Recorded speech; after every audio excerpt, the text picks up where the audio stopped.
श्रीगुरुभ्यो नमः। हरिः ओम्। अनादिनिधनं देवं जगत्कारणमीश्वरं प्रपद्ये सत्यसङ्कल्पं नित्यविज्ञानविग्रहम् यदीयस्तर्ककिरणैरान्तरध्वान्तसन्ततिं सन्तस्तरन्ति भास्वन्तम् अक्षपातं नमामि तम्।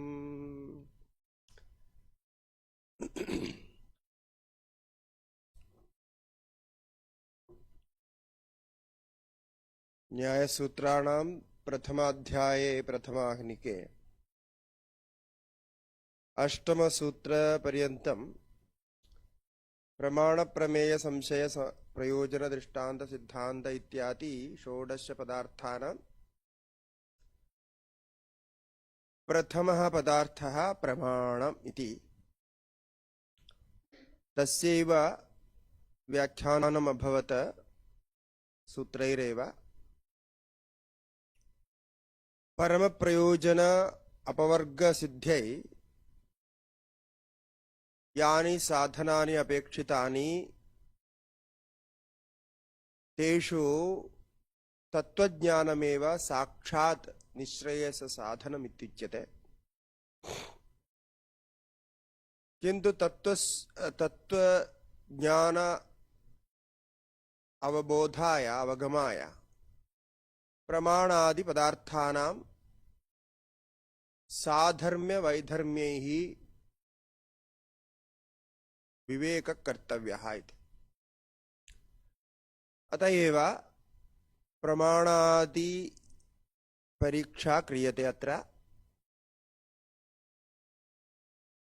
प्रमाणात् प्रमेय सिद्धिः इत्यतः प्रमाण व्याख्यानन्तरं प्रमेय विषयः विचारः आरभ्यते।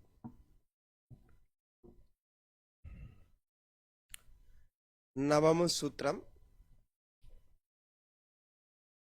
आत्मशरीरेन्द्रियार्थबुद्धिमन प्रवृत्ति दोष प्रेत्य भाव फल दुःखापवर्गास्तु प्रमेयम्।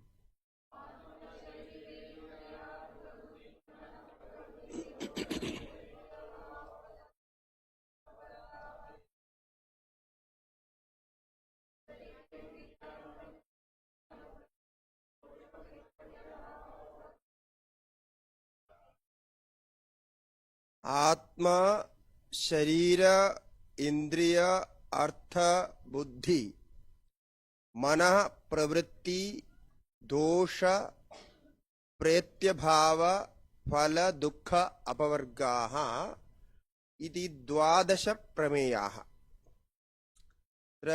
प्रमेयत्वेन द्वादश प्रमेयाः कल्पिताः। पूर्वोक्तैः चतुर्भिः प्रमाणैः एतेषां प्रमेयानां प्रमेयत्वेन ज्ञानं भवति इत्यर्थः। इतः परम् एकैकस्य प्रमेयस्य विषये चिन्ता भविष्यति। प्रमेयस्य ज्ञानं प्रमाणात् भवति इत्युक्ते पूर्वं प्रमेय विषये सामान्य ज्ञानं भवेत्। अयं प्रमेयः अस्ति स च ज्ञातव्यः ज्ञानेन प्राप्तव्यः इति यस्य मतिर्स्यात् स एव अग्रे तद्विषये चिन्तयति इत्यर्थः। यस्य सर्वथैव ज्ञानं नास्ति, किमपि ज्ञानं नास्ति, स तु तत्र साधन अन्वेषणमपि न करोति।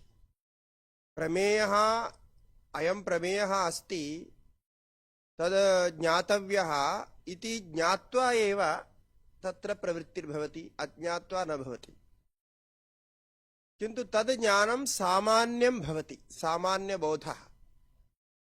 यस्मात् कस्मादपि माध्यमात् ज्ञात्वा, सामान्येन ज्ञात्वा तत्र प्रवर्तते।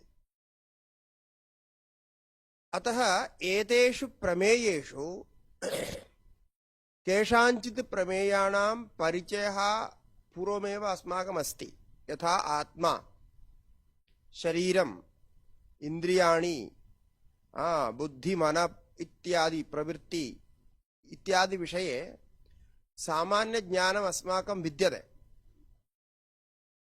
सर्वदर्शनेष्वपि एवमेव अस्माकं सामान्य ज्ञानं पुरस्कृत्य एव दर्शनानां विशेषविचारः प्रवर्तते। आत्मा इति पदेन यं विषयं जानीमः सामान्येन, तमेव विषयं विस्तरेण इत्युक्ते विशेषतः आत्मपदस्य अर्थनिर्धारणं क्रियते अत्र। एवं शरीरमपि जानीमः। शरीरविषये किं वक्तव्यम् इत्युक्ते शरीरं सर्वथा सर्वप्रकारेण वयं जानीमः एव, तथापि तत् ज्ञानं पर्याप्तं न। तेन ज्ञानेन विवेकः न जातः।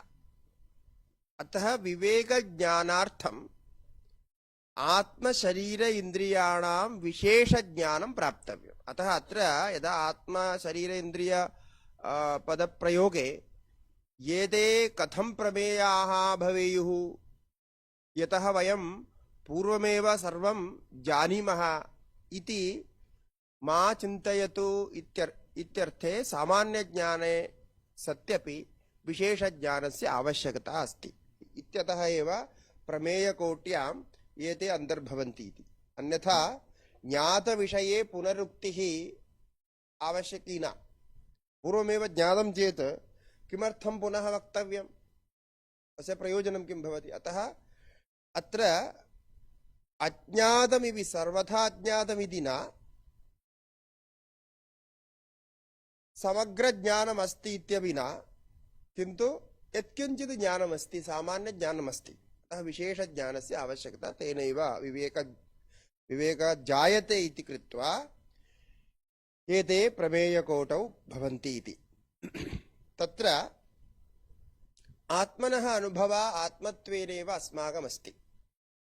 अयम् आत्मा इति अस्ति। किन्तु आत्मा अस्ति इति अनुभवे सत्यपि आत्मा कः इति साधयितुं न शक्नुमः। जानन्तः अपि अजानन्तः इव। आत्मा कः इत्युक्ते पृष्टे किम् उत्तरम्? आत्मा अस्ति इत्येव वक्तुं शक्यते। येन ज्ञायते, येन चलामः, येन चिन्तयामः, एतत् सर्वं वक्तुं शक्यते, किन्तु तत्सर्वम् आत्मनः साक्षात् लक्षणं न भवति इति कृत्वा तत्र विशेष वक्तव्यः। अतः अनन्तरम् आत्मनः लक्षणात् आरभ्यते। इच्छाद्वेष प्रयत्न सुख दुःख ज्ञानानि आत्मनो लिङ्गम् इति।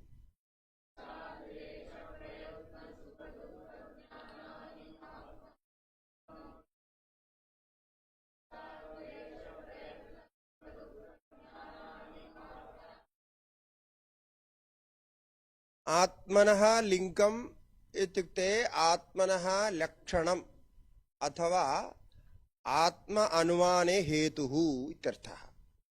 आत्मनः लिङ्गम् आत्म अनुमाने हेतुः सूचना एवं वर्तते।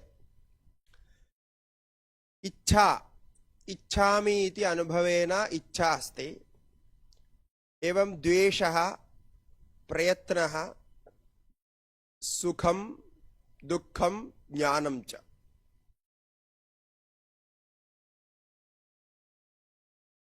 एतानि षट् लिङ्गानि भवन्ति। इच्छा, द्वेष, प्रयत्न, सुख, दुःख, ज्ञानानि, एतानि आत्मनो लिङ्गं भवति।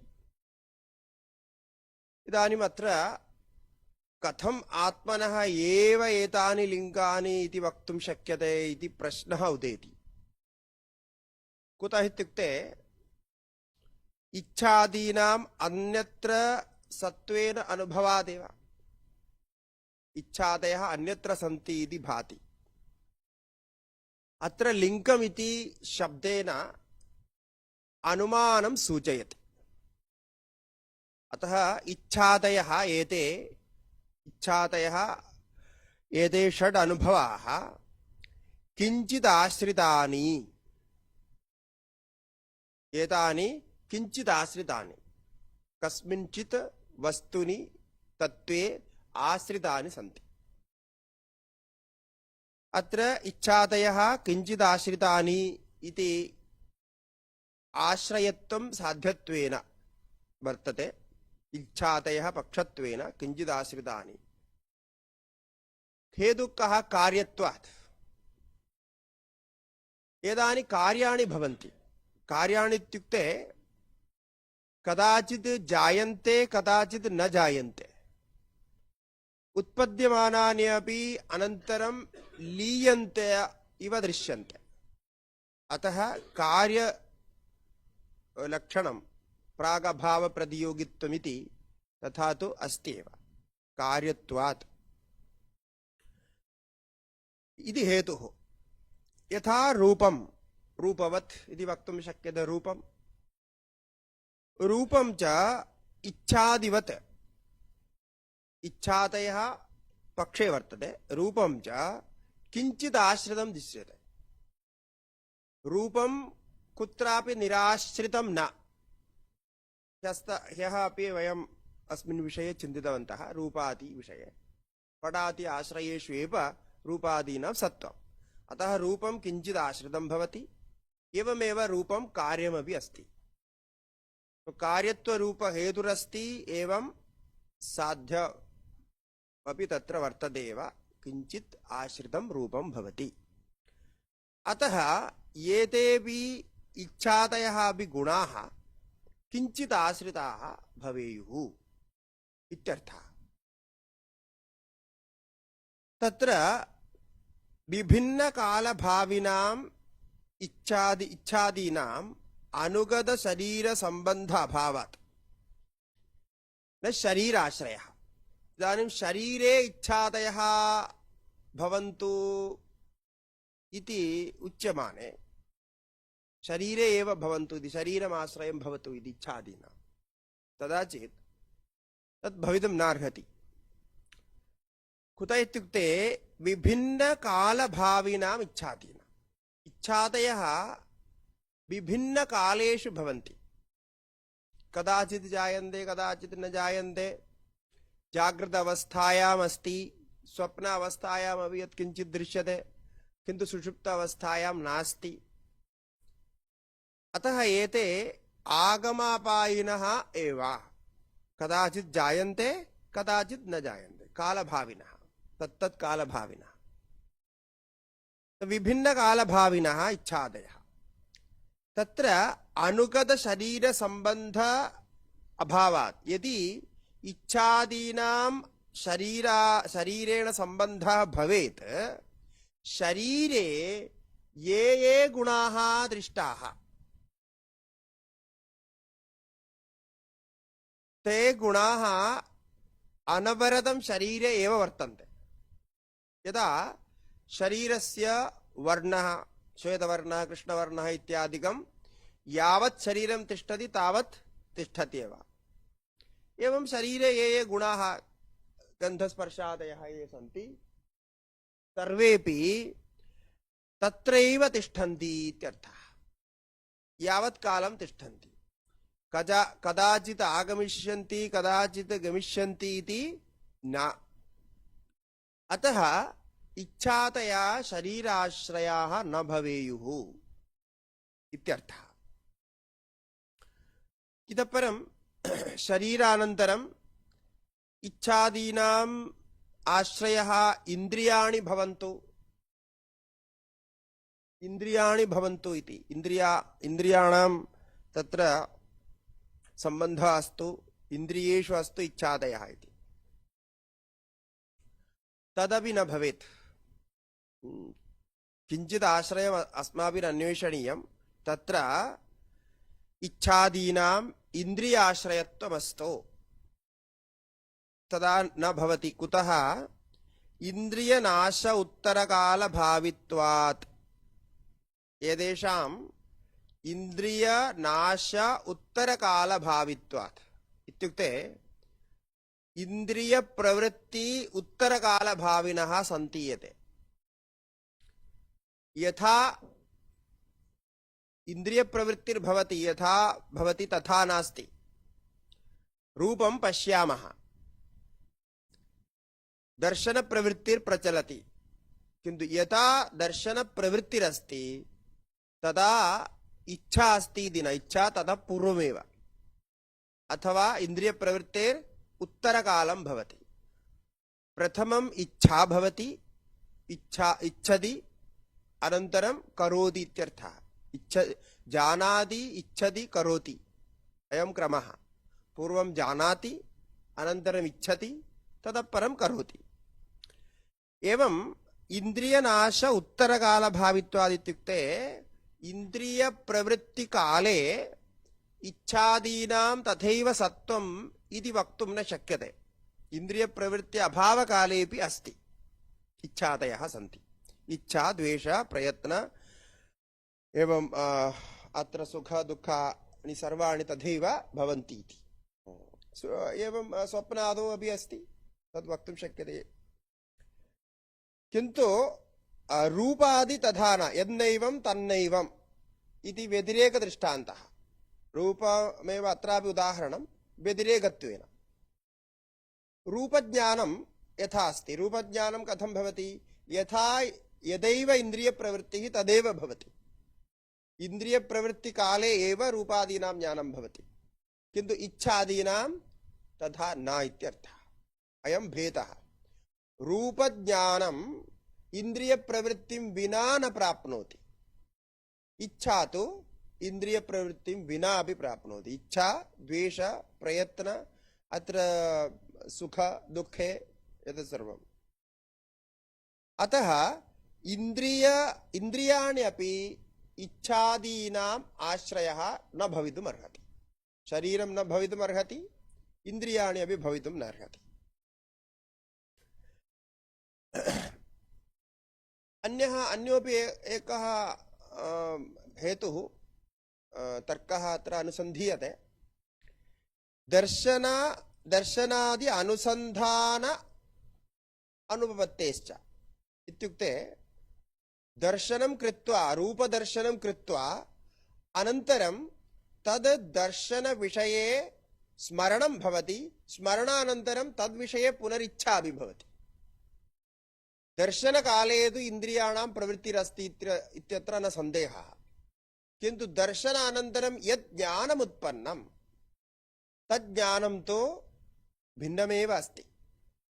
दर्शनविषयात् ज्ञानात् विषयकाले यद् जातं ततः भिन्नमेव वर्तते। सुखदुःखेपि तथैव दर्शनादिभ्यः जायते इत्यर्थः।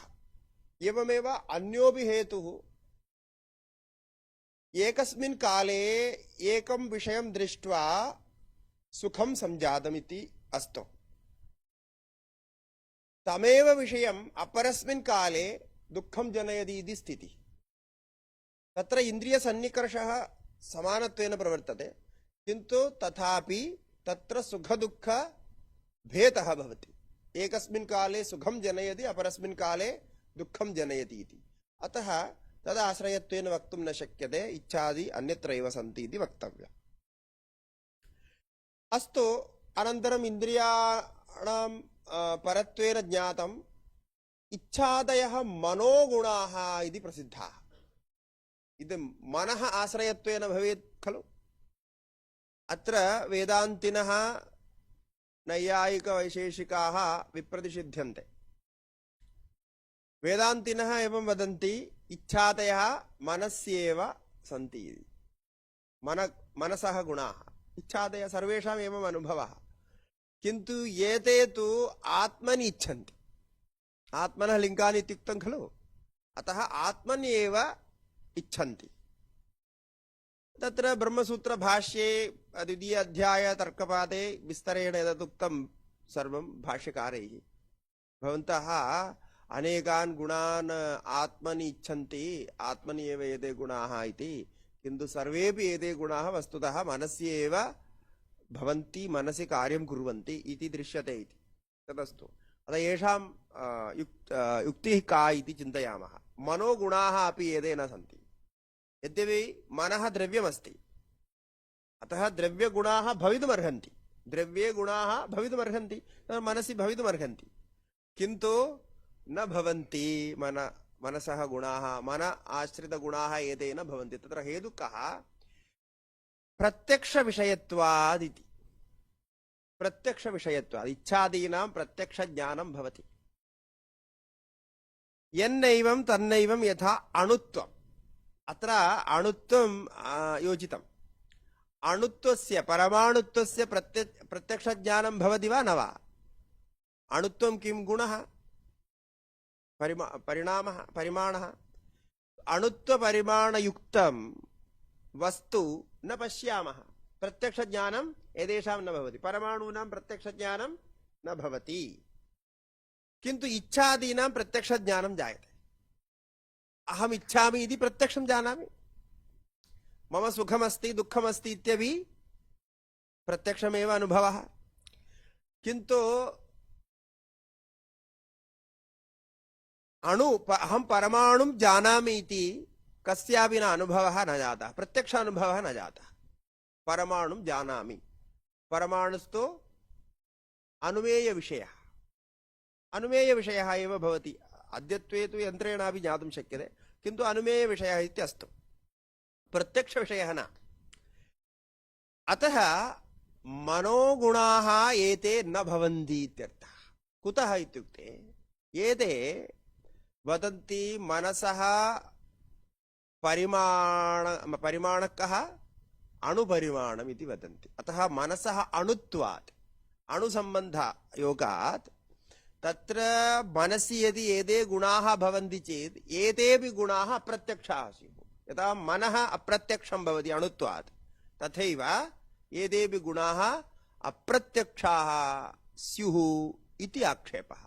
इत्यतः तथा न भवितुमर्हति। अन्यच्च सुखदुःखादीनाम् अणुत्वम् एतेन इच्छन्ति, मनसः अणुत्वम् इच्छन्ति, किन्तु इच्छा द्वेष प्रयत्न सुखदुःख इत्यादीनाम् अणुपरिमाणत्वमस्ति इति न। कुतः? एते तु गुणाः द्रव्याश्रिताः एव भवन्ति।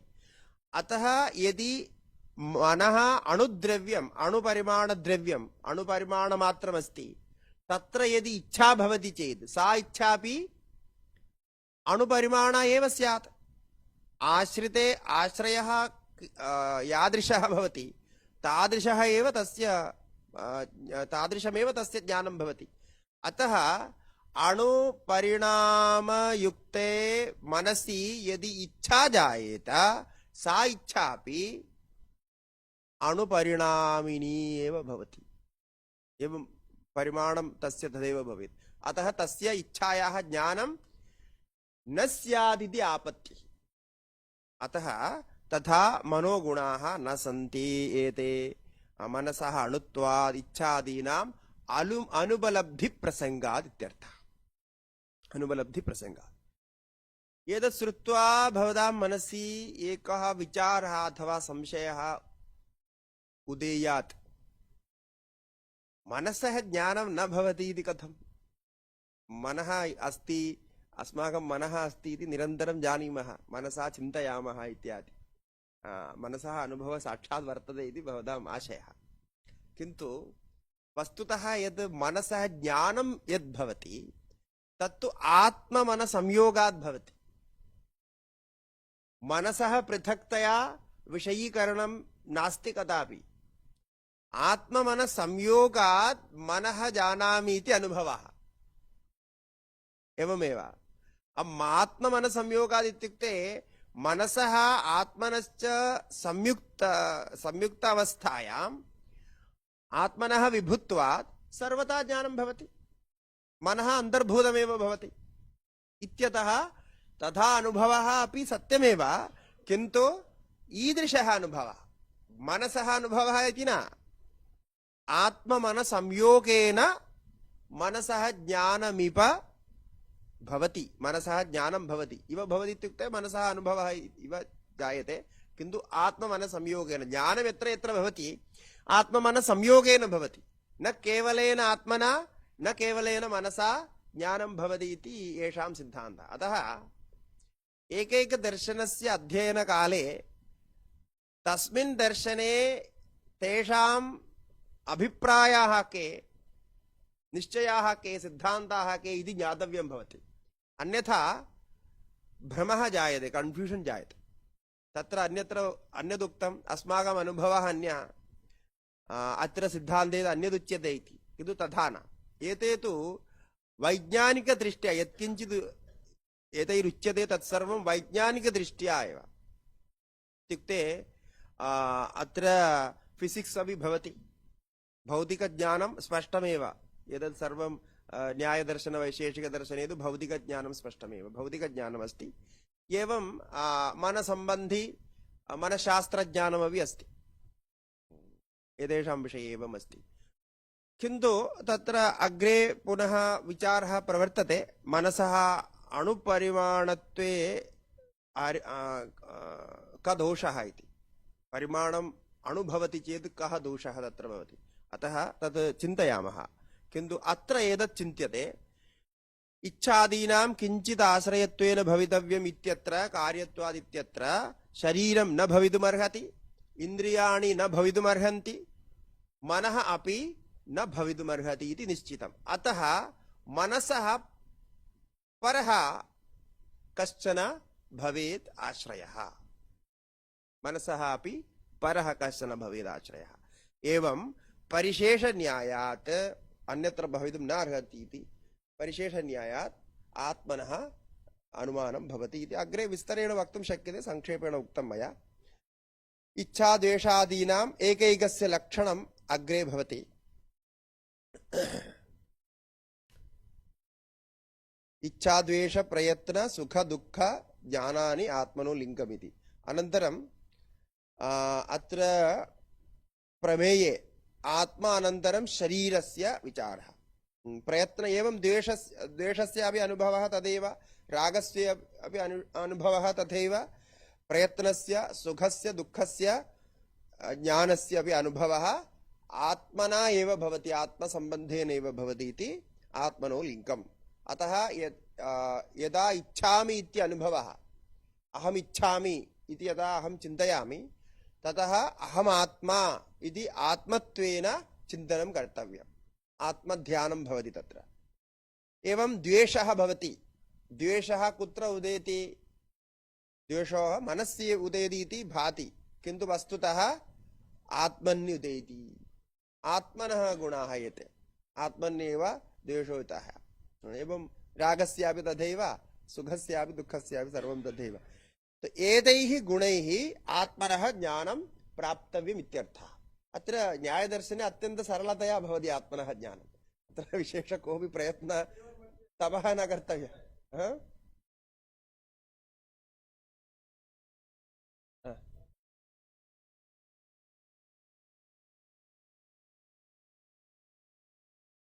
समवायसम्बन्धः न न न, आत्ममनसः संयोगसम्बन्धः। आत्मनि तु समवायसम्बन्धेन एते जायन्ते इति। एते गुणाः खलु, गुणानां तु समवायसम्बन्धः। मनसः आत्मनश्च द्रव्यत्वात् संयोगसम्बन्धः, द्रव्याणामेव संयोगसम्बन्धः भवति। तत् संयोगः भवति, कदाचित् संयोगः भवति, कदाचित् संयोगः न भवति। यदा संयोगः जायते तथा ज्ञानादीनाम् उत्पत्तिः, संयोग अभावे तु ज्ञानादीनाम् उत्पत्तिः न। ज्ञानादयः एते गुणाः आत्मनि समवायसम्बन्धेन जायन्ते गुणत्वात्। अतः यदा यदा यदा इच्छा अस्ति तदा तदा आत्मज्ञानमस्ति इत्यर्थः। यदा सुखं भवति आत्मनः ज्ञानमेव, दुःखं भवति आत्मनः ज्ञानम्, एवं सरलतया ज्ञातुं शक्यते।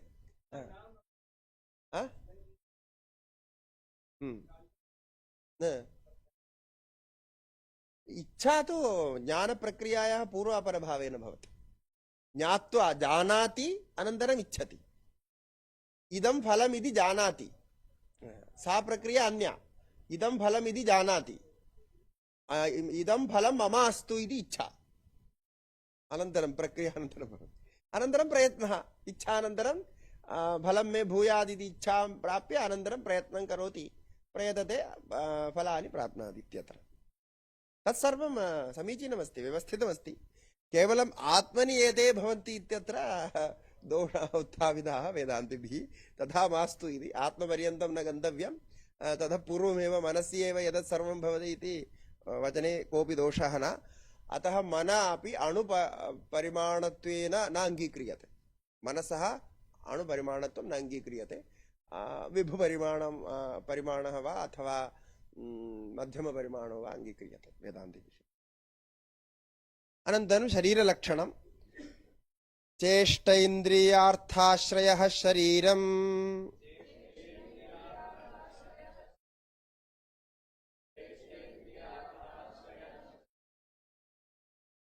शीर्यते इति शरीरमिति निरूपितलक्षणमस्ति, किन्तु अत्र परिभाषितलक्षणं भवति। चेष्टा इन्द्रिय अर्थ आश्रयः शरीरम्। चेष्टा इति हिताहित प्राप्ति परिहार अनुकूल व्यापारः प्रवृत्तिः चेष्टा भवति। हित प्राप्त्यर्थम् अहित परिहारार्थं यः अनुकूल व्यापारः भवति सा भवति चेष्टा। हिताहित प्राप्ति परिहार अनुकूल व्यापारः चेष्टा। सा चेष्टा कुत्र भवति? शरीरे भवति। इदं प्राप्तुं, फलानि प्राप्तुं गच्छामः, हस्तस्य प्रसारणं कुर्मः, हस्तं प्रसारयित्वा तथा गृह्णीमः, एवमस्ति चेष्टा।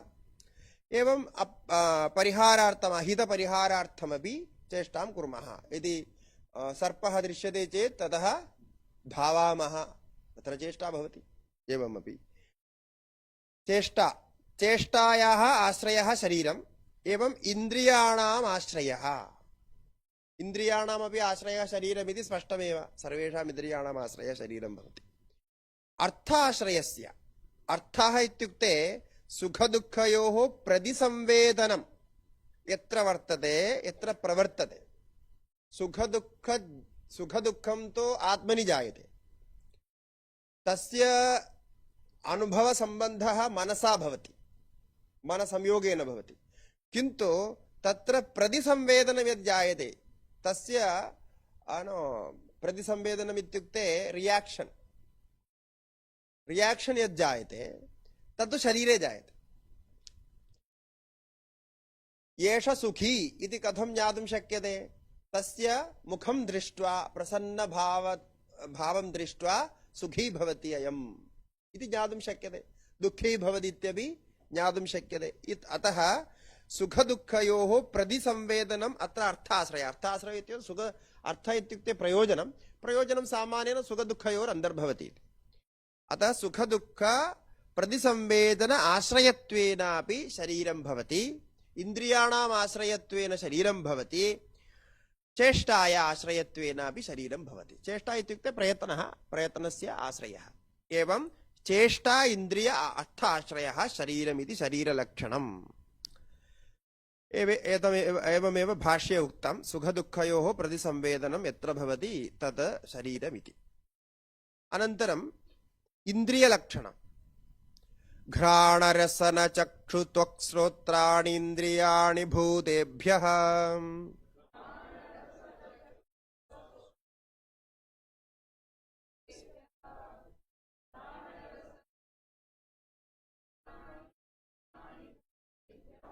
वस्तुतः एतद् लक्षणं नास्ति, केवलं स्वरूपकथनम्।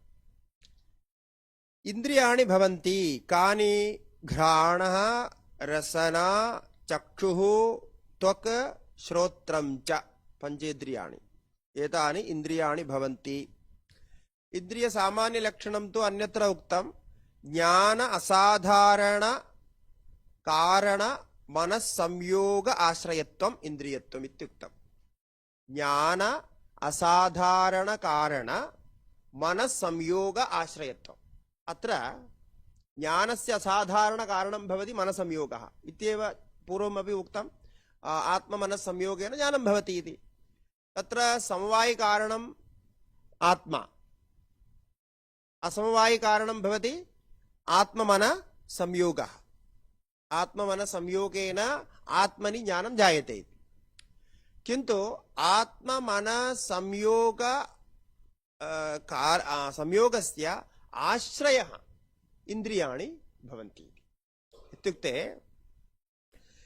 ज्ञानकाले चक्षुषा रूपं पश्यामः। रूपं पश्यामः इत्युक्ते रूपज्ञानं भवति इत्यर्थः। रूपज्ञानं चक्षुषा भवति। रूपज्ञानस्य समवायिकारणं किम्? आत्मा। कस्यापि ज्ञानस्य समवायिकारणं न्यायमते आत्मैव। अतः रूपज्ञानस्य समवायिकारणम् आत्मा। रूपज्ञानस्य असमवायिकारणं किम्?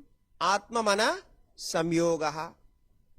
इदानीं रूपज्ञानं कुत्र कस्मात् जातं? कस्मात् आश्रयात् जातम् इत्युक्ते इन्द्रियात्, चक्षुषः जातमिति वक्तव्यम्।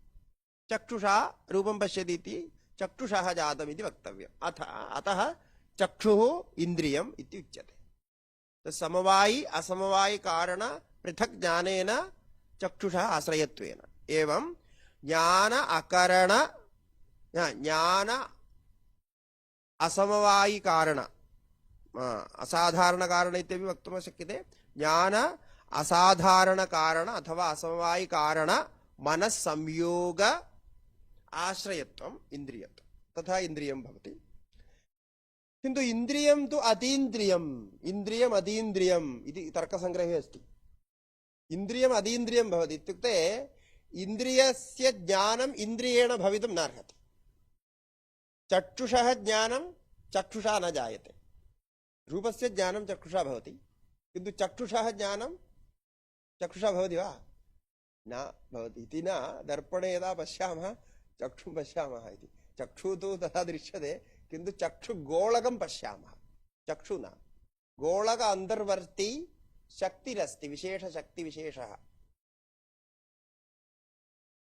सा शक्तिविशेषः एव चक्षुरिति आख्यायते। गोलक अन्तर्वर्ती तत्तु द्रष्टुं न शक्यते। अतः इन्द्रियाणि अतीन्द्रियाणि भवन्ति।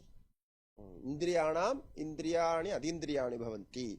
अतः तस्य ज्ञातारूपेण आत्मा भवति इति वेदान्त मते अस्ति।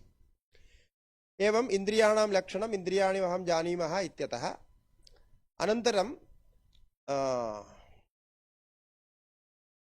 आत्मशरीर इन्द्रिय अर्थ शब्देन अत्र विषयाः उच्यन्ते, किन्तु इन्द्रियाणि भूतेभ्यः इत्युक्तम्।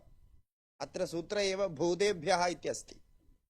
भूतेभ्यः इत्युक्ते पञ्चभूतेभ्यः। एतानि इन्द्रियाणि पञ्चभूतेभ्यः जायन्ते अथवा सम्बध्यन्ते एतानि। अतः भूतेभ्यः भूतेभ्यः इति मध्ये उक्त्वा तस्य लक्षणं तत्रैव उच्यते। एवं व्यवस्थितमस्ति एतेषाम्। एकः अपि शब्दः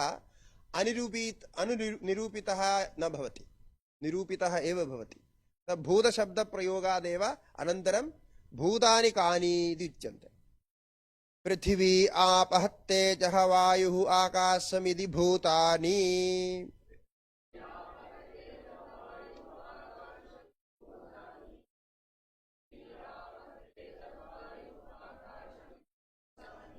एतेभ्यः भूतेभ्यः इन्द्रियाणि सम्बध्यन्ते जायन्ते इत्यर्थः। एतेषां सम्बन्धेन जायन्ते। एतेषां भूतानां लक्षणं तु तर्कसङ्ग्रहादौ ज्ञातव्यम्। अग्रेपि किञ्चित् उच्यते। पृथिव्याः लक्षणं अपः लक्षणं तेजसः वायोः आकाशस्य इति भूतानि भवन्ति। भूतानां लक्षणं किम्? भूतानां लक्षणं भूतम् इत्युक्ते तस्य लक्षणं किम्? बहिरिन्द्रिय ग्राह्य विशेषगुणवत्वं भूतत्वम्। बहिरिन्द्रियग्राह्य विशेषगुणवत्वं भूतत्वमिति भूतस्य लक्षणं भवति। एतानि भूतानि भवन्ति, तत्र लक्षणमस्ति बहिरिन्द्रिय ग्राह्य विशेष गुणवत्वं, गुणत्वं न गुणवत्वं। यतः एकैकस्यापि भूतस्य एकैकविशेषगुणः अस्ति, स च गुणः बहिरिन्द्रियग्राह्यश्च अस्ति। एवं व्यवस्था बहिरिन्द्रियग्राह्य विशेष गुणवत्वं भूतत्वम् इत्युक्ते यथा पृथिवी एकं भूतमस्ति, पृथिव्याः गुणः गन्धः, स च विशेषगुणः। स च गन्धः घ्राणेन गृह्यते, घ्राणेन बहिरिन्द्रियेण गृह्यते इत्यर्थः। अतः एवमेव जलादीनां भवति इति। एते गुणाः बाह्य इन्द्रिय ग्राह्य विशेषगुणाः एकैकभूतसम्बन्धेन भवन्ति इति विशेषगुणाः इत्युच्यन्ते। अनन्तरं तत्र मूले किमस्ति? प्रमेय। इदानीं प्रमेयविचारः प्रचलति। नवमसूत्रे प्रमेय उद्देश सूत्रे यदुक्तम् एकैकस्य लक्षणं भवति। आत्मनः लक्षणं सम्पन्नं, शरीर इन्द्रियाणाम् अपि लक्षणं सम्पन्नम्। इतः परम् अर्थस्य लक्षणम्। अर्थः कः? गन्धरसरूपस्पर्शशब्दाः पृथिव्यादिगुणाः तदर्थाः।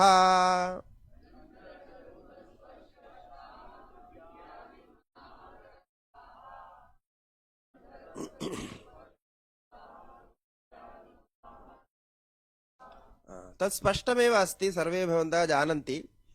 एते अर्थाः भवन्ति, विषयाः भवन्ति इत्यर्थः। गन्धः, रसः, रूपं, स्पर्शः, शब्दः पृथिव्यादि सम्बद्धाः गुणाः। समवायसम्बन्धेन पृथिव्यातो तिष्ठन्ति एते गुणाः।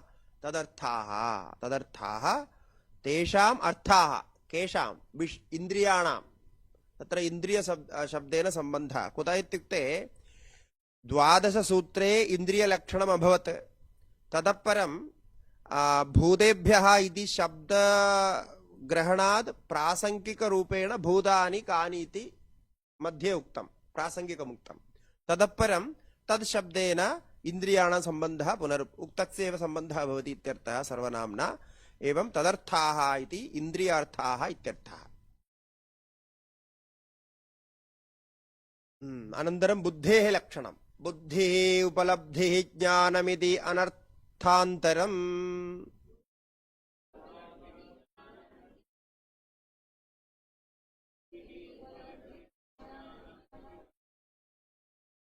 यद्यपि सूत्रे पदच्छेदः न कर्तव्यः, तथापि अत्र सरल प्रक्रियया पदच्छेदः कृतः। सूत्रेषु पदच्छेदः न इष्यते। बुद्धिरुपलब्धिर्ज्ञानं ज्ञानमित्यत् अर्थान्तरम् इत्येव सूत्रमस्ति, किन्तु पदच्छेदः कृतः।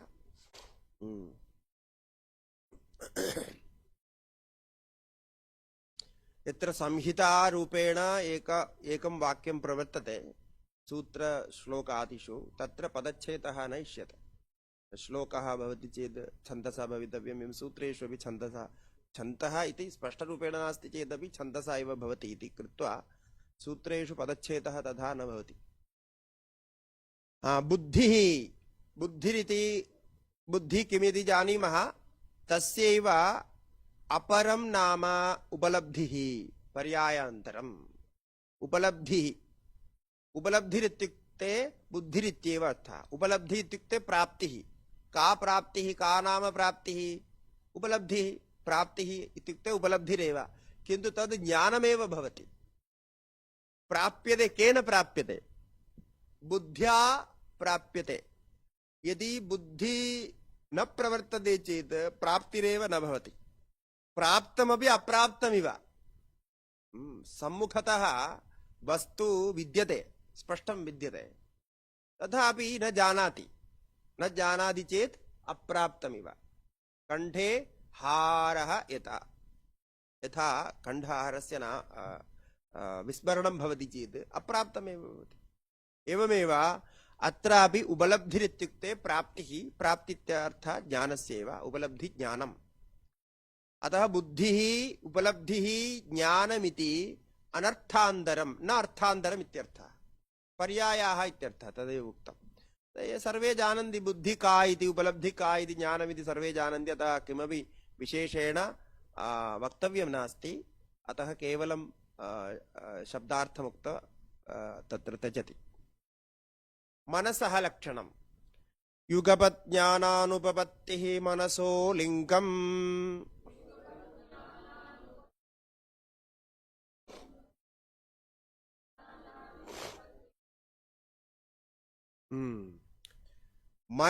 मनः अस्ति इति कथं ज्ञातुं शक्यते? पूर्वमुक्तं मन आत्ममन संयोगः जातः, ततः आत्ममन संयोगानन्तरम् इन्द्रियाणाम् आश्रयत्वेन व्याख्यानम् अभवत्, आश्रयरूपेण इन्द्रियाणि भवन्ति इति ज्ञानस्य। किन्तु मनः अस्ति इति किं प्रमाणम् इत्युक्ते अनुमानमेव प्रमाणं भवति।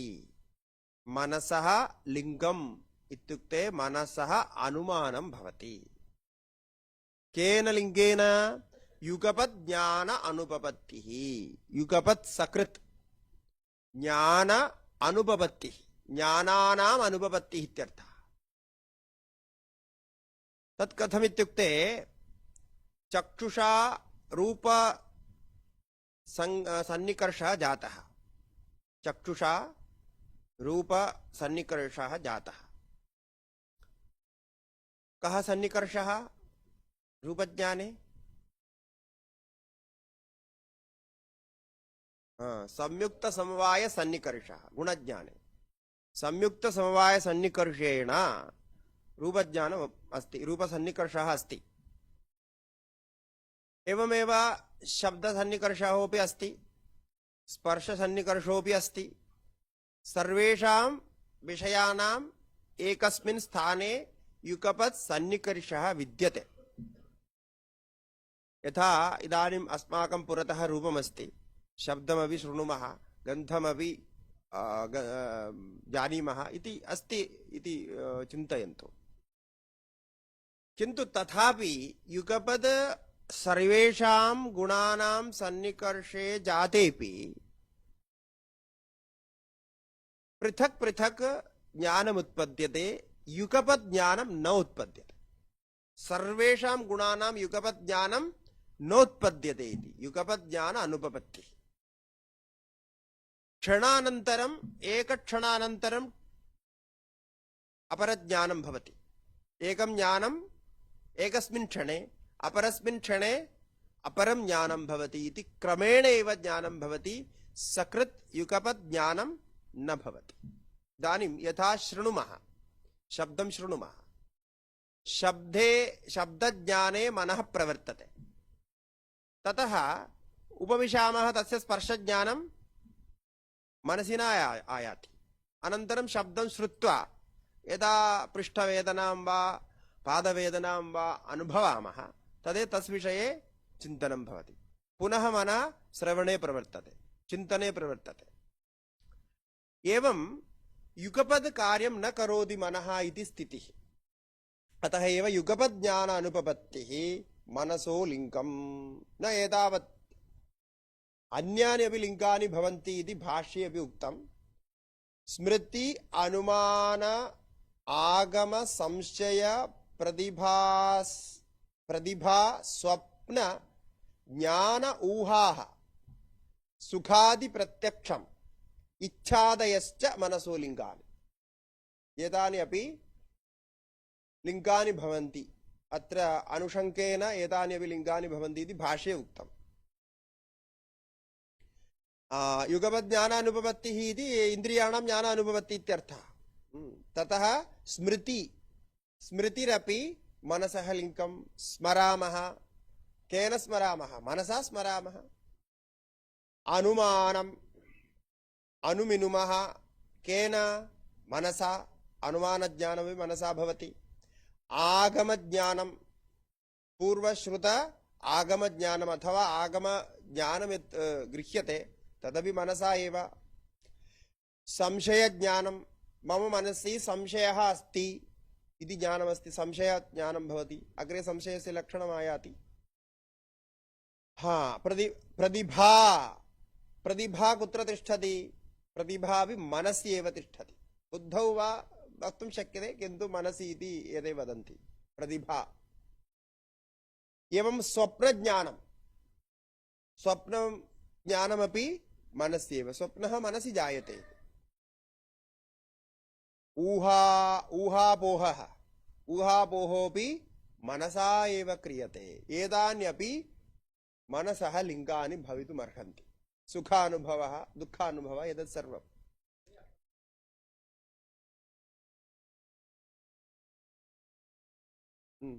न मनसा एव नास्ति, मनसा लिङ्गानि भवन्ति। एतत् सर्वं यत् करोति तद् मनः इति। हेतुरिति अत्र लिङ्गविशिष्टः हेतुरपि इति वक्तुं शक्यते, किन्तु लक्षणमित्यपि वक्तुं शक्यते, सूचना इत्यपि वक्तुं शक्यते। लिङ्गम् इत्युक्ते हेतुः, हेतुः तु सूचकश्च भवति। इदानीम् अग्नेः सूचकः हेतुर्भवति धूमः, सूचकः भवति इत्युक्ते अनन्तरं तस्य सम्बन्धः, कार्यकारणसम्बन्धः इत्यादि वक्तव्यम्। एतत् सर्वं मनसः लिङ्गमिति पश्यन्तु इति भाष्यकार अभिप्रायः। अनन्तरं प्रवृत्तिः, तत्र आत्म शरीर इन्द्रिय अर्थ बुद्धि मन प्रवृत्ति, दोष प्रत्यभाव फल दुःख अपवर्गाः इति प्रमेयाः। प्रवृत्तिः वाग्बुद्धि शरीरारम्भः,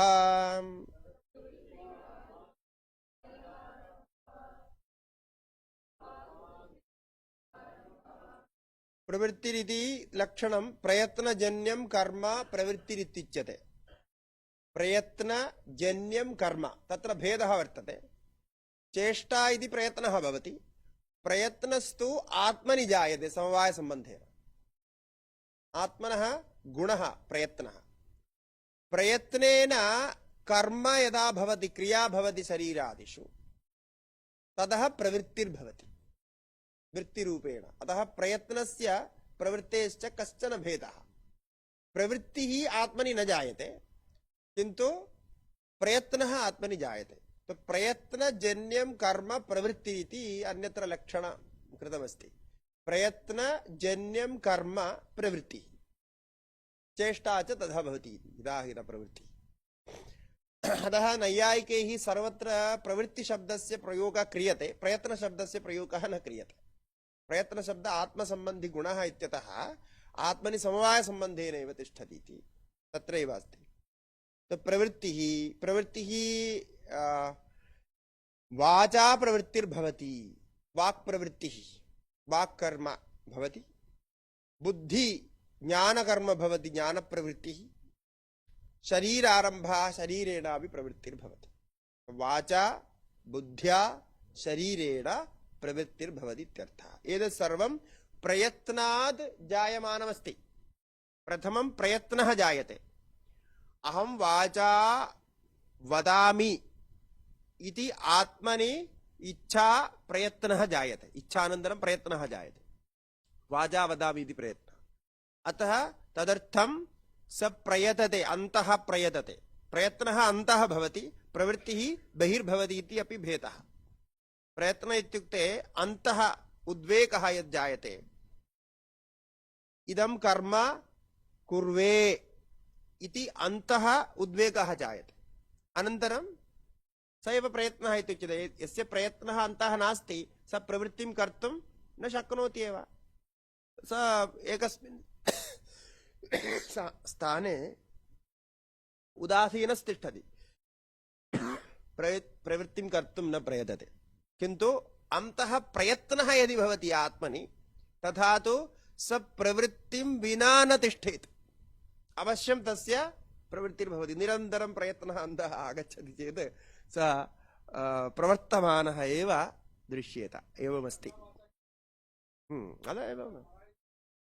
अत्र बुद्धिः निवेशिता अस्ति। वयं तु सामान्येन मनसा इति वदामः, मनसा वाचा कर्मणा इति। तो वाचा मनसा शरीरेण च प्रवृत्तिः यत्नः भवति इति अर्थः।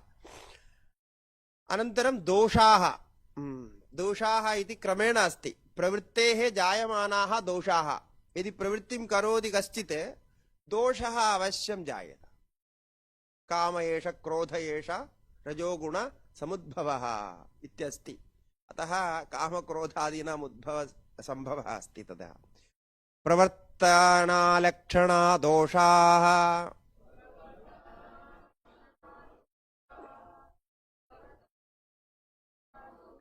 इदं सूत्रं शाङ्करभाष्ये अपि उद्धृतमस्ति।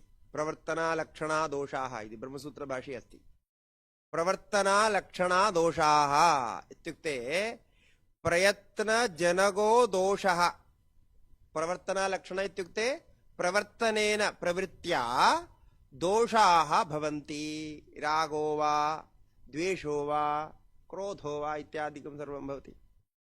अतः रागद्वेष मोहादयः प्रवर्तनालक्षणाः दोषाः भवन्ति। अतः प्रवृत्तिर्न भवति चेत् रागद्वेषादीनाम् उत्पत्तिर्न भवति इत्यर्थः। अतः दोषाणाम् इत्युक्ते प्रमेयः। प्रमेय इत्युक्ते दोषस्यापि ज्ञानम् आवश्यकम्। मम दोषः अयं दोषः वर्तते इति न ज्ञायते चेत् कथं तस्य निवारणं भवेत्। अतः पूर्वं ज्ञातव्यं मम अस्मिन् विषये रागः, अस्मिन् विषये द्वेषः, अस्मिन् विषये मोहः, एतत् सर्वमस्ति। अतः मया तेषां दोषाणां निवारणं कर्तव्यम् इति भवति। अतः दोषाः अपि प्रमेयत्वेन उक्ताः अत्र। प्रयत्नजनकदोषः इति प्रवर्तनालक्षण, प्रवर्तनया भवति इति। अनन्तरं प्रेत्यभावः इति प्रमेयः। पुनरुत्पत्तिप्रेत्यभावः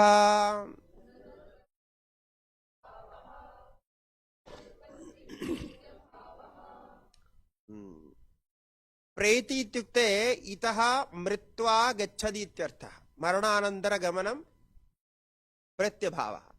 किन्तु प्रेत्य इतः मृत्वा पुनः भावः उत्पत्तिः। अतः पुनरुत्पत्तिः पुनर्जन्म प्रेत्यभावः सोऽपि अस्ति इति। तत्र सनातनधर्मे पुनरुत्पत्तिः एकः मुख्यः विषयः, अस्माकं सिद्धान्तः। पुनरुत्पत्तिरस्ति इति, कर्मणा पुनरुत्पत्तिर्भवति। अतः पुनरुत्पत्तिः प्रेत्यभावः इति सर्वे जानन्ति। पुनरुत्पत्तिरेव पुनर्जन्मैव प्रेत्यभावः इत्युच्यते। ततः परं फलम् इति प्रमेयः। प्रवृत्तिदोषजनितः अर्थः फलम्।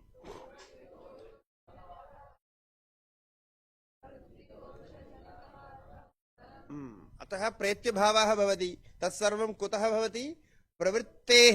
प्रवृत्तेः वाचा बुद्ध्या शरीरेण याः प्रवृत्तयः भवन्ति ताभ्यः रागद्वेषादयः जायन्ते। तेभ्यश्च रागद्वेषादिभ्यः पुनः फलरूपेण जाति आयुर्भोगाः लभ्यन्ते। जाति आयुर्भोगाः अर्थः फलम्। प्रवृत्तिदोषजनितः अर्थः।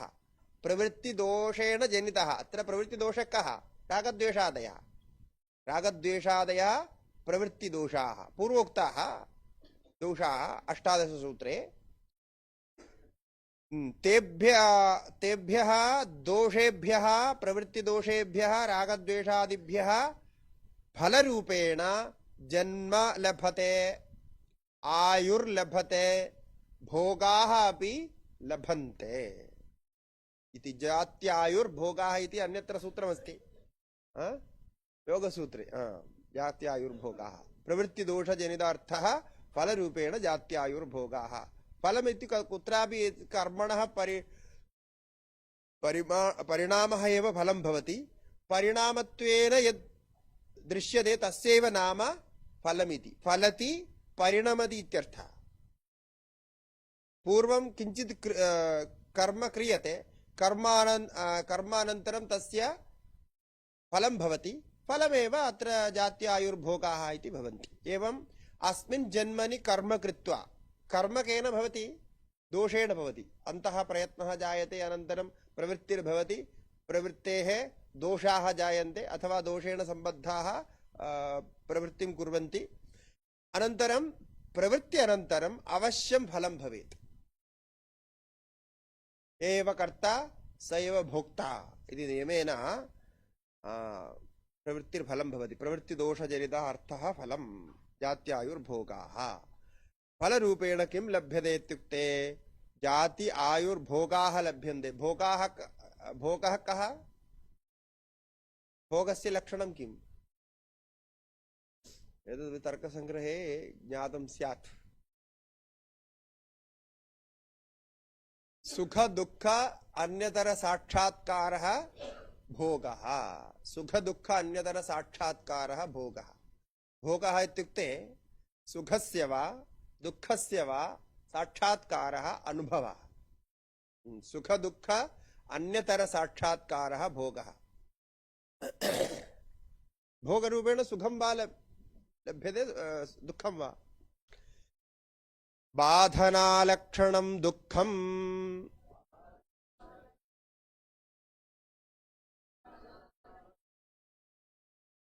बाधनालक्षणं बाधना इत्युक्ते अनुकूलं न भवति शरीरस्य बाधना शरीरस्य अननुकूलम् इन्द्रियाणां बाधना इन्द्रियाणाम् अननुकूलं मनसश्च बाधना मनसश्च अननुकूलं भवति प्रतिकूलं भवति दुःखस्य लक्षणं तदेव अस्ति प्रतिकूल वेदनीयं दुःखम् अनुकूल वेदनीयं सुखम् इति तर्कसङ्ग्रहे अस्ति तस्यैव लक्षणमत्रापि बाधनालक्षणमिति प्रतिकूल वेदनीयम् इत्यर्थः तदेव दुःखम् इत्युच्यते वस्तुतः दुःखं नाम किमपि नास्ति कदाचित् सुखं दुःखत्वेन दुःखी भवति दुःखं च सुखी भवति इति दृश्यते एकस्मात् विषयात् एकस्मिन् काले सुखं जायते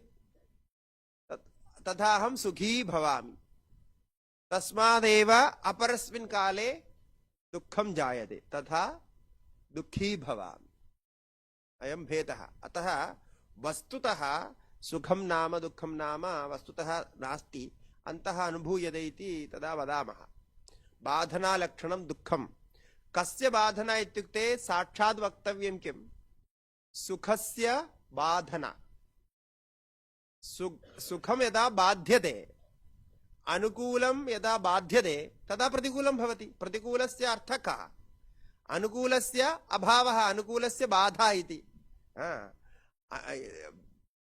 भवन्तः इष्टं कर्म कर्तुं प्रवर्तन्ते प्रवर्तनकाले कश्चन बाधते तत्कर्म मास्तु इति केनापि प्रकारेण बाधनं भवति निरोधः भवति तदा दुःखम् अनुभवामः एवं सर्वत्र भवति इत्यर्थः बाधनालक्षणं दुःखम् 21 दुःखानि सन्ति इति तत्र न्यायदर्शने निश्चितम् 21 दुःखानि 21 दुःखानाम् अभावः अपवर्गः इति उच्यते तर्कसङ्ग्रहे अन्तिमकण्डिकायां पदकृत्ये 21 दुःखानां गणना वर्तते भवता दृष्टं स्यात् इति मन्ये 21 कानि भवन्ति शरीरमेकं दुःखं षडिन्द्रियाणि मनसा सह षडिन्द्रियाणि षड्विषयाः दुःखानि षड्बुद्धयः दुःखानि सुखं च दुःखं दुःखं च दुःखम् एवमस्ति 21 दुःखानि ते परिगणितम् अतः 21 दुःखेभ्यः मुक्तिरेव मोक्षः अपवर्गः इति भवति वर्गः एतानि दुःखानि भवन्ति वर्गः नाम एतेभ्यः मुक्तिः अपवर्गः शरीरं तु दुःखमेव शरीरं दुःखस्य कारणं दुःखस्य आश्रयः भवति षडिन्द्रियाणि इन्द्रियेभ्यः अपि कदाचित् दुःखम् अनुभवामः षड्विषयाः दुःखहेतुभूताः विषयाः मनसः विषया अपि मिलित्वा षड्विषयाः षड्बुद्धयः बुद्धय इत्युक्ते षड्भ्यः विषयेभ्यः जायमानं ज्ञानं तदेव बुद्धि उपलब्धि ज्ञानमिति अनर्थान्तरमिति उक्तं खलु तदेव बुद्धिरित्युक्ते ज्ञानमित्यर्थः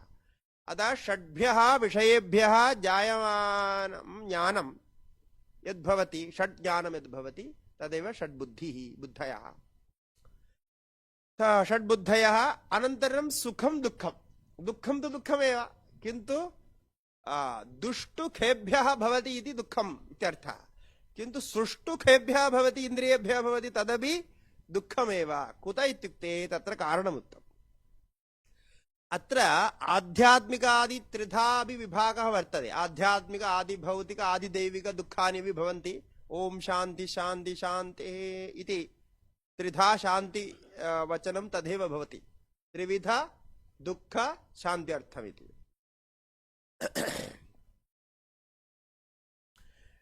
किन्तु सुखस्य दुःख नाम किं सुखं कथं दुःखे अन्तर्भवति इति तत्र उक्तं यद्यपि सुखं भाति वस्तुतः दुःख अनुषङ्गित्वा सुखमपि दुःखमुच्यते इत्यस्ति भाष्ये दुःख अनुषङ्गित्वात् दुःख सम्बद्धत्वात् दुःख स्पर्शः तत्र वर्तते अतः सुखमपि दुःखमुच्यते तद् कथं दुःख अनुषङ्गः सुखे वर्तते विरोधात् सुख दुःखयोः परस्पर विरोधात् दुःखानुषङ्गः सुखे कथं भवितुमर्हति तत्र उक्तं साधना पारतन्त्र्यम्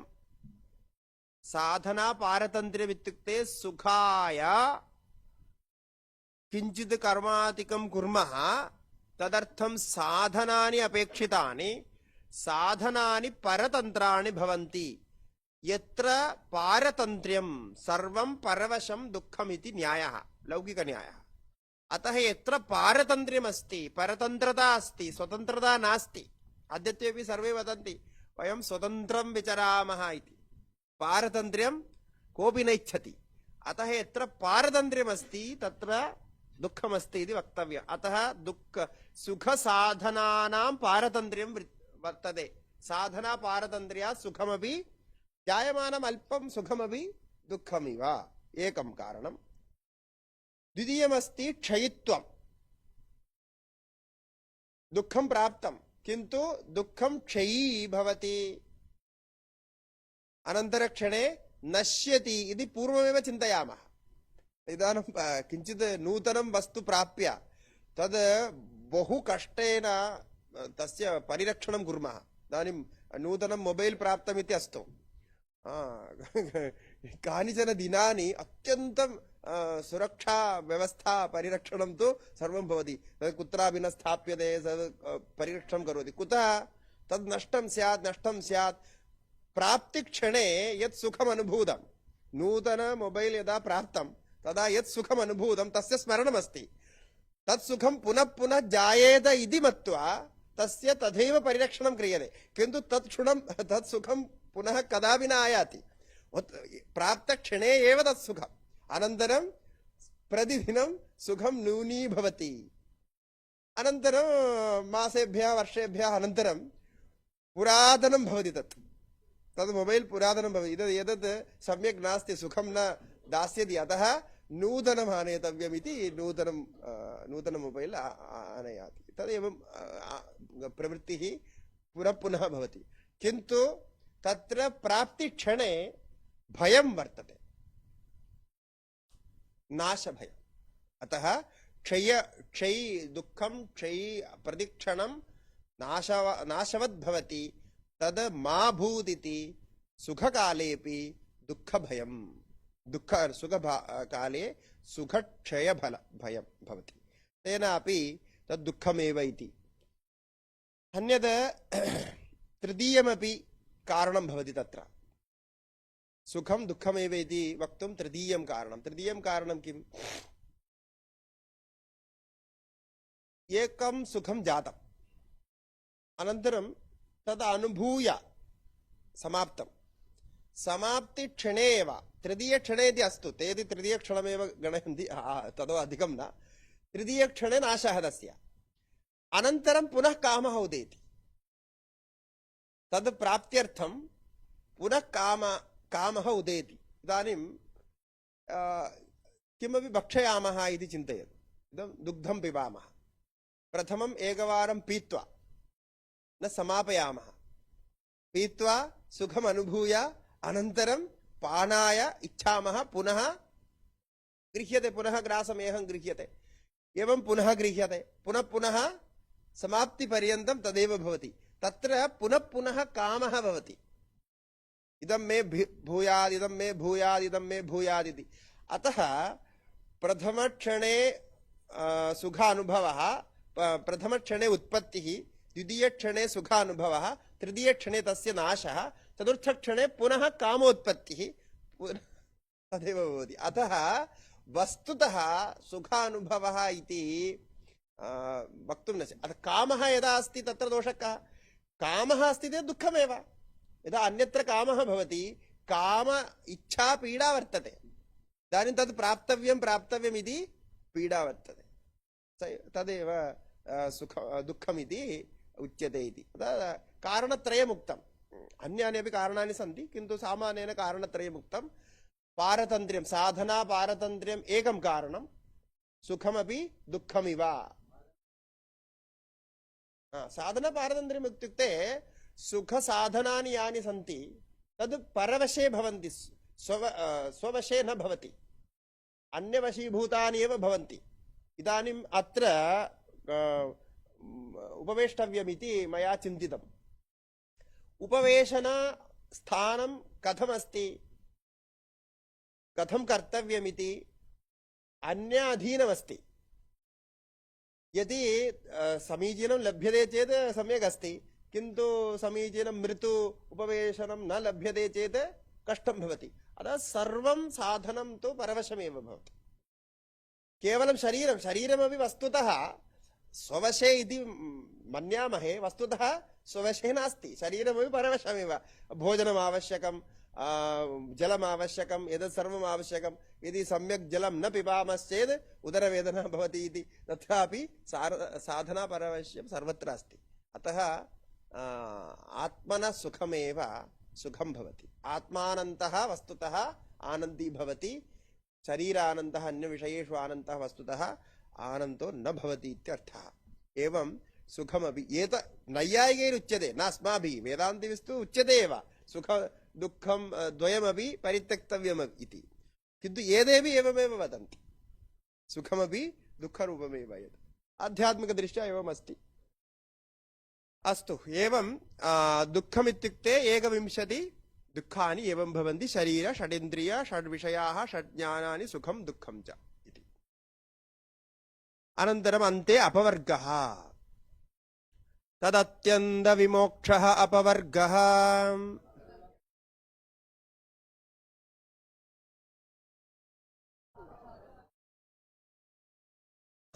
तदिति शब्देन पूर्वोक्तं दुःखमुच्यते, दुःखस्य अनुवृत्तिः। दुःखानां 21 दुःखानाम् अत्यन्तविमोक्षः, विशेषेण मोक्षः। विशेषेण इत्युक्ते क्षणे क्षणे दुःखस्य नाशः तथैव भवति। यदा सुखस्य नाशः भवति तथैव दुःखस्यापि नाशः क्षणे क्षणे भवति, किन्तु तथा न विशेषेण मोक्षः। स विशेषः कः? आत्यन्तिकः विमोक्षः, अत्यन्तविमोक्षः, अत्यन्तविमोक्षः भवेत्। तद् अत्यन्तविमोक्षः अपवर्गः इत्युच्यते। अत्र अत्यन्तपदस्य अर्थः कः इत्युक्ते तत्रैव उक्तं। तर्कसङ्ग्रह पदकृत्य अन्तिमकण्डिकायां, पदकृत्यस्य अन्तिमकण्डिकायां चर्चा अस्ति। आत्यन्तिकदुःखविनाशः, तत्र आत्यन्तिकदुःखविनाशः इत्युक्ते अन्ते पूर्णतः दुःखविनाशः, सम्पूर्णदुःखविनाशः। तत् कथं भवति? इदानीम् एकस्मिन् क्षणे दुःखं जातम्, अपरस्मिन् क्षणे, तृतीयक्षणे तद् दुःखं नक्ष्यति। अस्तु, तद् नष्टमेव। एकमेकं दुःखम् आयाति, तत्तद् दुःखं नश्यति। एषा प्रक्रिया निरन्तरं प्रचलति, आजीवनं प्रचलति। किन्तु एतद् आत्यन्तिकं न भवति। अयं नाशः, प्रतिक्षणनाशः आत्यन्तिकं न भवति। कुतः तथा न भवति इत्युक्ते कारणं, प्रथम दुःखनाशे नाशकाले द्वितीय आगामि दुःखस्य प्रागभावः तत्र तिष्ठति। तत् कार्यं खलु दुःखम्। अतः प्रथम दुःखं तु नष्टम्, एकं दुःखं गतं, किन्तु तस्मिन् क्षणे द्वितीय दुःख प्रागभावः तत्रैव तिष्ठति। अतः द्वितीय अनन्तरक्षणे द्वितीय दुःखम् आयाति। यदा द्वितीय दुःखम् आयास्यति अनन्तरं एकक्षणं तिष्ठति, तृतीयक्षणे नश्यति। ततः तृतीयक्षणानन्तरं तृतीय दुःखः पुनरायाति। अतः एव आत्यन्तिक निवृत्तिर्न भवति, निरन्तरं दुःखमेव दुःखमेव इति अनुभवः अस्माकमस्ति।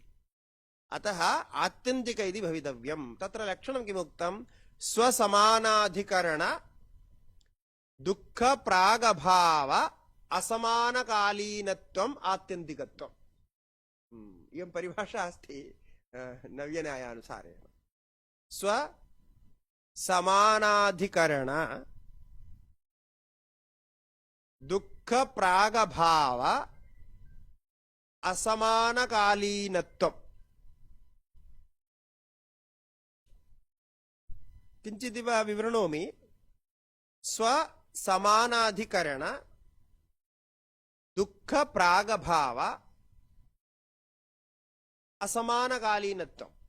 एकपदेन उच्यते चेत् स्वसमानाधिकरण दुःख प्रागभाव असमानकालीनत्वम् आत्यन्तिकत्वम् इति भवति।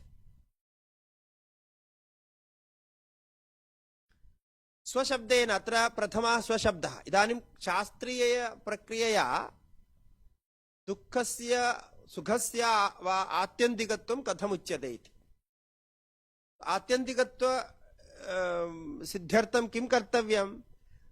दुःखनाशे सति दुःखस्य प्रागभावः निवारणीयः। इदानीम् एकस्मिन् दुःखे नष्टे सर्वदैव नष्टं भवेत्, पुनः दुःखस्य उत्पत्तिर्मा भूत्। अतः किं कर्तव्यम् अस्माभिः? आगामि दुःखस्य प्रागभावः निवारणीयः भवति, निवर्तनीयः भवति। एवं खलु? तत्र उच्यते स्वः शब्देन। अत्र स्व समानाधिकरण इत्युक्ते स्वः शब्देन दुःखध्वंसः गृह्यते। दुःखध्वंसः। इदानीं दुःखध्वंसः कुत्र जायते?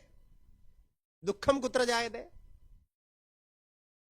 तद् स्मर्तव्यम्। आत्मन्येव समवायसम्बन्धेन ध्यायते। अतः यत्र यस्य उत्पत्तिः तस्य ध्वंसोऽपि तत्रैव स्वरूपसम्बन्धेन वर्तते इति नियमः। ज्ञातं वा? वदामि। यत्र इदानीं घटः नष्टः, घटनाशः, तस्य नाम घटध्वंसः इति। घट उत्पत्तिः कस्मात् जाता? कपालयोः। कपालाभ्यां घटोत्पत्तिः इति। अतः घटध्वंसः कुत्र तिष्ठेत्? कपालयोः इति वक्तव्यं। केन सम्बन्धेन? स्वरूपसम्बन्धेन। अभावस्य स्वरूपसम्बन्धः उच्यते तैः। अतः घटनाशः अभवत् कपालयोः, तत्र स्वरूपसम्बन्धेन। अनन्तरं क्रमेण धूलिकायां भवति इत्यस्तु सामान्यदृष्ट्या तु, किन्तु तेषां क्रमः अयं क्रमः वर्तते इति तथा गृह्णीमः।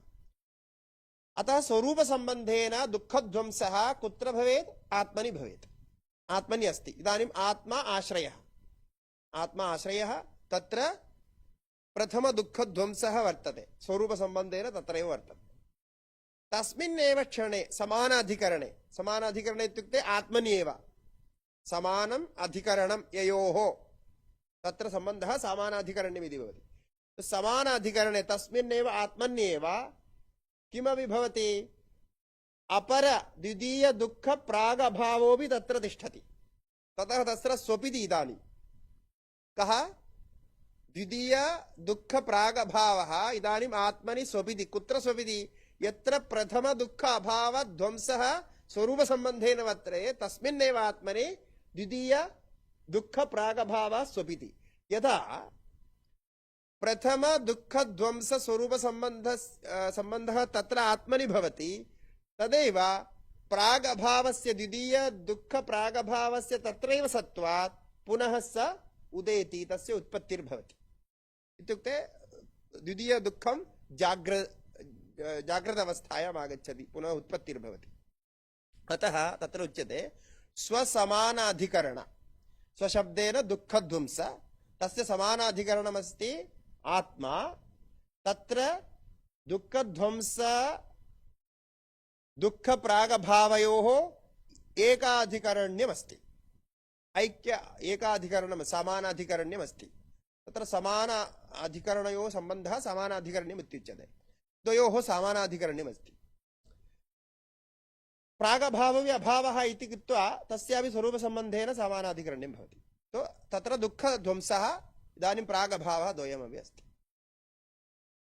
यदि एवम् अस्ति चेत् दुःखध्वंसः प्रागभाव दुःखप्रागभाव अस्ति चेत् अवश्यं प्रागभावस्य सत्त्वे अवश्यम् अनन्तरदुःखम् आयाति अतः किं कर्तव्यं दुःखध्वंसे इदानीं वर्तमान दुःखध्वंसे आत्मनि जायमाने स्वरूपसम्बन्धे जायमाने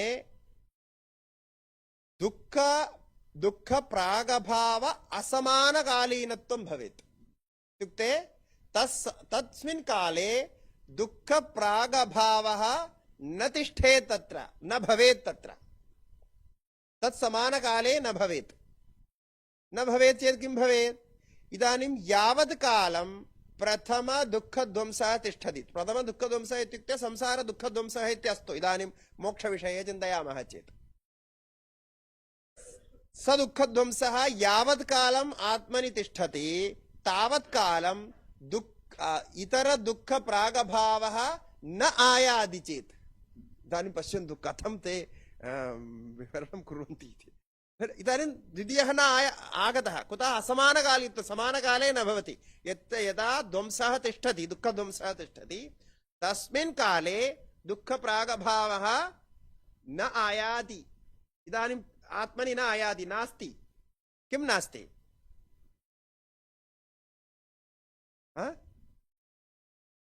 द्वितीय इतर दुःखप्रागभावः नास्ति तद् नास्ति इदानीं तद् कियत् कालं तिष्ठति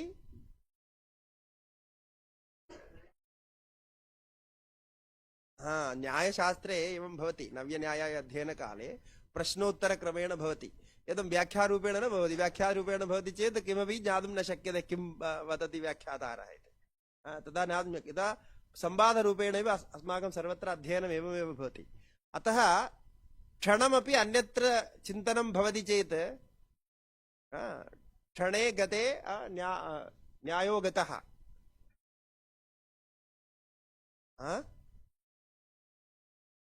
क्षणादूर्ध्वं न तार्किकः इति अन्या उक्तिः एवम् अस्ति क्षणविस्मरणे न्यायो गतः इत्यादि अपि अस्ति एकमस्ति अतः क्षणमपि अन्यत्र मनः गतः भवति चेत् तत्र चिन्तनमेव न भवति ज्ञातुं न शक्यते अत्र अत्यन्तसरलतया वदामश्चेत् तादृशः दुःखध्वंसः भवेत् यस्मिन् दुःखध्वंसे जाते पुनः दुःख उत्पत्तिः न भवेत् तादृशः दुःखध्वंसः अपेक्षणीयः इत्येव अर्थः स एव आत्यन्तिकः भवति इति किन्तु तद् प्रक्रियादृष्ट्या तु दुःखध्वंस प्रागभाव असमानकालीनत्वम् इत्युक्तं साधारण संसार अवस्थायाम् अस्माकं इदानीं तु या स्थितिरस्ति तत्र एक दुःखध्वंसकाले इतर दुःख प्रागभावाः तिष्ठन्ति तत्र अतः अनन्तरं दुःखम् आयास्यति अनुभवम् आयास्यति किन्तु अत्र तु अंतिम दुःखध्वंसे पुनः अन्ये प्रागभावाः तत्र तद् समानकाले न तिष्ठन्ति इत्यस्तु अत्र एकः विशेषविषयः ध्वंसस्य लक्षणं किम्? सातिः अनन्तः इत्यस्ति। सातिस्तु अस्ति, अनन्तरं ध्वंसः अनन्तकालीनः, अनन्तकालं तिष्ठति। अतः यावद् दुःखध्वंसः अयम् अनन्तकालं तिष्ठति तावद् दुःखप्रागभावः न भवति इत्यस्य को अर्थः? कदापि दुःखप्रागभावः तत्र न भवति, अतः दुःख उत्पत्तिरपि न भवति इत्यर्थः। अतः आत्यन्तिक दुःखविनाशः इत्युच्यते।